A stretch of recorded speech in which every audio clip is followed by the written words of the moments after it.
আজ আমি বানাবো চিকেন মিনি পিঠা। প্রথমে আমি 1 কেজি মুরগির বুকের মাংস স্লাইস করে কেটে নিব।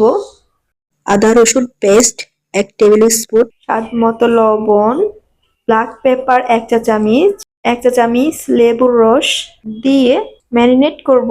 একটি পলি পেপার দিয়ে তা ঢেকে 30 মিনিটের জন্য রেফ্রিজারেটরে রেখে দিব। রান্না করা তেল 2 চা চামচ দিয়ে দিব। তারপর ম্যারিনেট করা মাংস আমি তাতে দিয়ে দিব।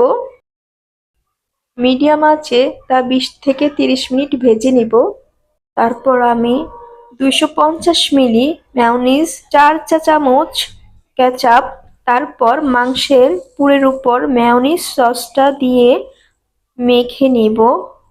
তারপর আমি একটি বোলে 1 কাপ কুসুম গরম পানি দিয়ে দিচ্ছি। তারপর 1 চা চামচ চিনি, 2 চা চামচ ইস্ট আমি 5 মিনিট তা রেখে দিয়েছিলাম। ইস্ট যখন গলে গিয়েছে তারপর তাতে আমি 4 কাপ ময়দা দিয়ে দিয়েছি, 2 কাপ পানি তাতে অ্যাড করেছি, স্বাদ মতো লবণ। ভালো করে মেখে নিব। মেখে নেওয়ার পরে ডোয়ের উপরে আমি 1 চা চামচ রান্নার তেল দিয়ে দিয়েছি। তারপর পলি পেপার দিয়ে তা ঢেকে 15 থেকে 20 মিনিটের জন্য রেখে দিয়েছি। 15 থেকে 20 মিনিট পর ফুলে বাবুলের মতো হয়ে গেছে। ডোটাকে এখন আমি একটি বড় শেপে রুটি বানিয়ে নিব।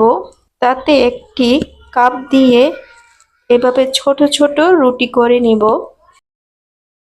এখন আমি একটি প্যানে 1 চা চামচ তেল দিয়ে তা ব্রাশ করে ছড়িয়ে দিয়ে রুটিগুলো এভাবে সেঁকে নিব। উল্টে পাল্টে দিব। আমি সবগুলো রুটি এভাবে সেঁকে নিয়েছি। রুটিগুলো হালকা গরম থাকা অবস্থাতেই আমি বাঁকা করে মধ্যখানে মাংসের পুরটাকে আমি এভাবে দিয়ে দিব। এভাবে সবগুলো পিঠা বানিয়ে নিয়েছি।